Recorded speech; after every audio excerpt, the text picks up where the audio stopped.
SVKP college Penukonda BA 1979-82 batch. వీరి యొక్క తర్వాత మజిలీ ఎక్కడికో చూద్దాం రండి.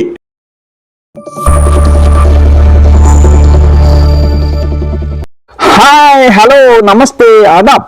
Welcome to our channel blissful retirement. నేను మీ సాయి బాబ్జీని. నాకు ఇటీవల యూట్యూబ్ వారు ఇచ్చిన రిపోర్ట్ ప్రకారం నా ఛానల్లో వీడియోలు చూస్తున్న వారిలో సబ్స్క్రైబర్స్ కేవలం 100కి మాత్రమే ఉంటున్నారు. మిగిలిన వాళ్ళు సబ్స్క్రైబ్ చేయకుండానే చూస్తున్నారు. ఎక్కువ మంది సబ్స్క్రైబర్స్ ఛానల్స్ కొన్నట్లయితే నాకు కూడా చాలా హుషారుగా ఉంటుంది.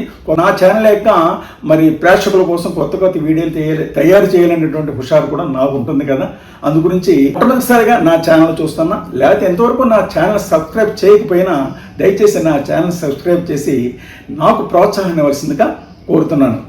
ప్రస్తుతం మనం ఆంధ్రప్రదేశ్లోని పశ్చిమ గోదావరి జిల్లాలోని భీమవరానికి సమీపంలో ఉన్న SRKR ఇంజనీరింగ్ కాలేజ్ దగ్గరలో ఉన్న శ్రీ అల్లూరి సీతారామరాజు స్మృతివనం దగ్గర ఉన్నాం.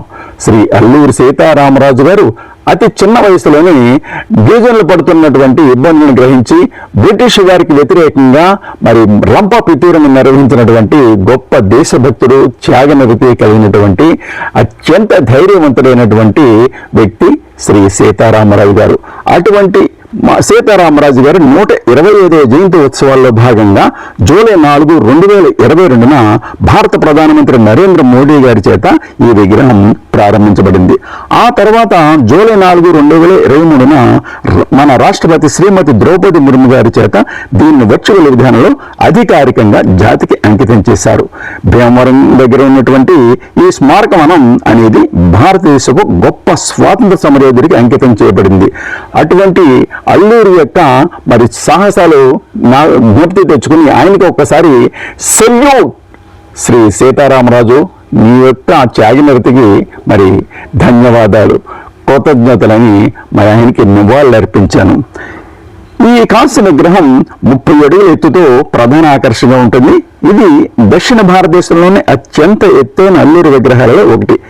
ఈ కంచు విగ్రహానికైన 3 కోట్ల రూపాయల ఖర్చును పాలకొల్ల మండలం సమీపంలోని ఆగర్ర గ్రామానికి చెందిన సామాజికవేత్త మరియు హైదరాబాద్లోని ప్రముఖ పారిశ్రామికవేత్త అయిన శ్రీ అల్లూరి సీతారామరాజు గారు పూర్తిగా భరించారు. ఎంత యాదృచ్ఛికం చూడండి, అక్కడ విగ్రహం అల్లూరి సీతారామరాజు గారిది, మరి స్థాపించింది కూడా అల్లూరి సీతారామరాజు గారే. మరి ఆ విగ్రహాన్ని హనుమాన్ జంక్షన్ చెందిన శిల్పకారుడు శ్రీ బుర్రా ప్రసాద్ గారు చక్కగా రూపొందించారు. మనం ఆంధ్రప్రదేశ్లోని పెద అమరం గ్రామంలో ఉన్నాం. మీరు చూస్తున్నటువంటిది ఇది ఒక జైన్ టెంపుల్. 1965 సంవత్సరంలో, అంటే 50 సంవత్సరాల కిందట మొట్టమొదట శ్రీ ఆదినాథుడికి అక్కడ నిర్మించబడింది.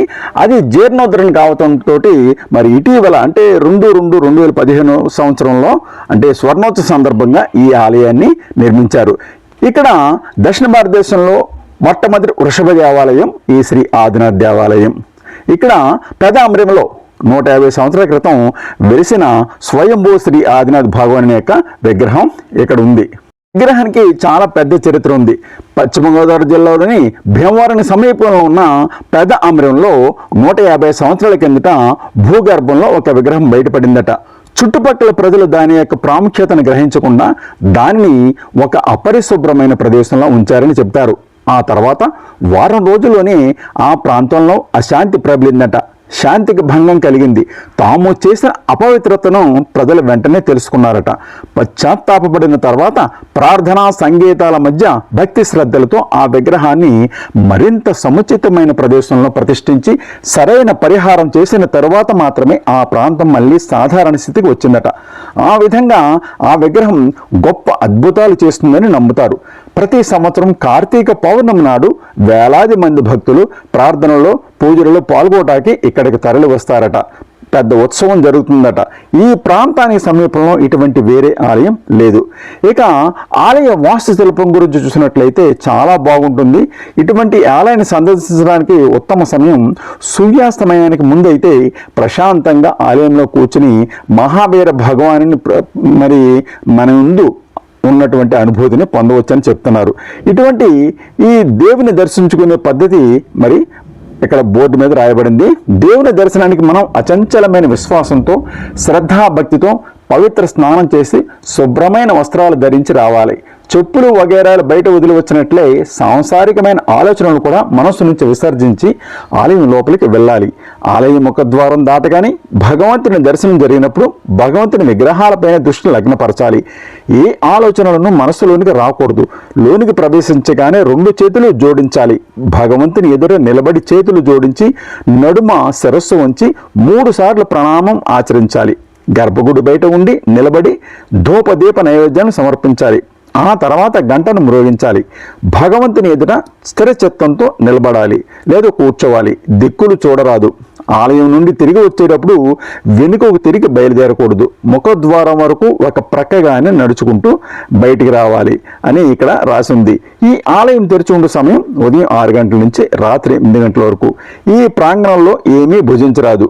అటువంటి గొప్ప ఆలయం మరి ఈ పెదామరి గ్రామంలో ఉన్నటువంటి పురాతన జైన దేవాలయం. ఇది భీమవరం నుంచి 3 కిలోమీటర్లు మరియు ఉండి నుంచి 6.5 కిలోమీటర్ల దూరంలో ఉంది. ఇది పెదామరి గ్రామంలో సెంట్రల్ బ్యాంక్ ఆఫ్ ఇండియాకి ఎదురుగా నెలకొనుంది. ఈ ఆలయం అంతా కూడా మరి పూర్తిగా పాలరాతితోటి నిర్మించబడింది. మనం చూసినట్లయితే అంతా తెలుసు, చాలా చల్లగా ఉంటుంది.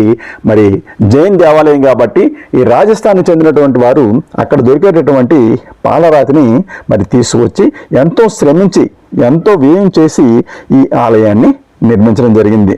ఈ ఆలయాన్ని పూర్తిగా పాలరాతితో నిర్మించడం ఒక ఎత్తు అయితే మరి ఆలయంలోని మరి శిల్పకళ ఉట్టిపడుతూ ఉంటుంది. మనం అడుగడుగున గుడి చుట్టూరు తిరిగి చూసినట్లయితే అద్భుతమైనటువంటి రాజస్థానీ శైలిలో ఈ ఆలయం కట్టబడింది. ఇటువంటి ఆలయాన్ని మా స్నేహ సుమాల బృందం మరి మొన్న ఈ జూన్ నెలలో ఈ ఆలయాన్ని సందర్శన జరిగింది. అక్కడ మిత్రులు సూర్యనారాయణ గారు, మిత్రురాలు సుశీల వాక్య ఆతిథ్యంలో మరి వారింటి దగ్గరికి వెళ్ళి ఆ తర్వాత మరి చుట్టుపక్కల ఉన్నటువంటి ప్రసిద్ధ క్షేత్రాన్ని దర్శిస్తూ మా యొక్క స్నేహ బృందం ఎంతో మరి ఎంజాయ్మెంట్ చేస్తుంది. ఇది వృషభనాథుడికి మరి తీర్థం 24వ తీర్థంకరుడికి నిర్మించినటువంటి ఆలయంగా ఇది చాలా ప్రసిద్ధి చెంది. మా మిత్రుడు చూడండి ఆ వృషభం దగ్గర మరి ఫోటోలు అంటే మా మిత్రుడు చాలా ఇష్టం. ఎంతో చక్కగా మరి అందరం కూడా ఒక గ్రూప్ ఫోటో తీసుకుని అక్కడ నుంచి మరి బయలుదేరి తర్వాత మజిలీగా మా యొక్క మిత్రురాలు సుశీల ఇంటికి వెళ్తారనమాట. ఇక్కడ చూడండి ప్రతి అడుగడును కూడా ఈ శిల్పశైలి ఎంత అద్భుతంగా ఉందో. అందు గురించి మీరు కూడా చూడండి మిత్రులారా వీలైనప్పుడు. పెదామరి గ్రామంలోని జైన్ టెంపుల్ చూసిన తర్వాత మా మిత్రురాలు సుశీల ఇంటికి బయలుదేరాం. చక్కని వాతావరణంలో అటు ఇటు కూడా మరి కొబ్బరి చెట్లతోటి చాలా అద్భుతంగా ఉంది. Welcome to Bhimavaram. భీమవరంలోకి ఎంటర్ అవుతున్నాం. ఇది మా మిత్రురాలు శ్రీమతి సుశీల రిటైర్ అయిన తర్వాత మరి కొనుక్కున్నటువంటి గృహం అనమాట. అపార్ట్మెంట్లో ఒక పోర్షన్ తీసుకున్నారు. ఇది చక్కని వాతావరణంలో మరి భీమవరం టౌన్ రైల్వే స్టేషన్ కనుచూపునట్లా కనబడుతుంది. అంత చక్కని వాతావరణంలో మరి మా మిత్రురాలు ఇక్కడ తన కొడుకు కోడలు మనవరాలతోటి ఇక్కడ నివసిస్తూ ఉంది. మరి ఇంటికి వెళ్ళగానే మాకు మా నోటిని తీపి చేస్తూ మరి వారి కోడలు మా సుశీల కోడలు చక్కని మరి సేమియా పాయసాన్ని చేసి మాకు అందించింది. చాలా రుచికరంగా ఉంది. మరి సుశీల యొక్క కోడలు మరి అలాగే వారి అబ్బాయి రఘు మమ్మల్ని రిసీవ్ చేసుకున్నటువంటి తీరు ఎంతో మరి మమ్మల్ని ఆనందింపజేసింది. ఇక్కడ మరి ఆ చిన్నారి ఎంత చదివినా మీకు మొన్న ఎపిసోడ్లో చెప్పాను. ఆ చిన్నారి మరి వారి భర్త రఘు కూడా వారిద్దరూ కూడా మరి SRKR ఇంజనీరింగ్ కాలేజీలో ప్రొఫెసర్స్గా చేస్తున్నారు.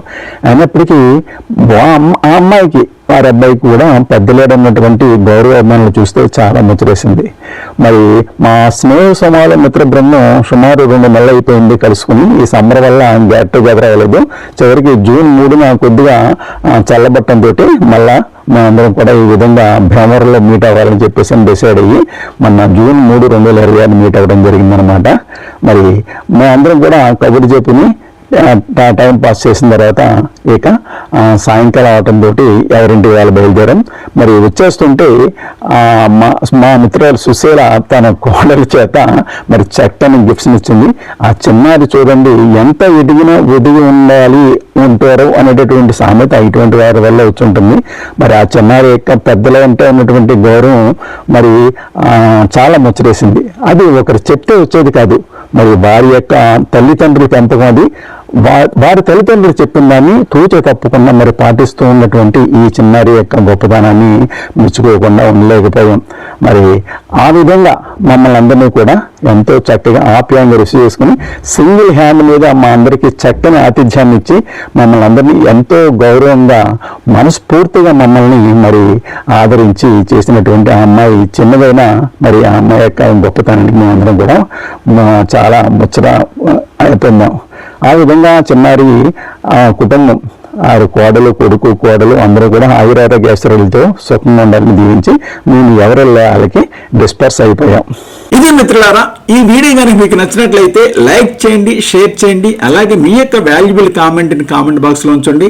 అలాగే నా ఛానల్ మొట్టమొదటిగా చూస్తున్నా లేదా ఎప్పటివరకు సబ్స్క్రైబ్ చేయకపోయినా దయచేసి నా ఛానల్ని సబ్స్క్రైబ్ చేసి నాకు ప్రోత్సాహాన్ని ఇవ్వాల్సిందిగా కోరుతున్నాను. ఇంతటితో ఈ వీడియోని ముగిస్తున్నాను. త్వరలోనే మరి ఒక కొత్త వీడియోతో మీ ముందుంటాను. అంతవరకు బాయ్ బాయ్.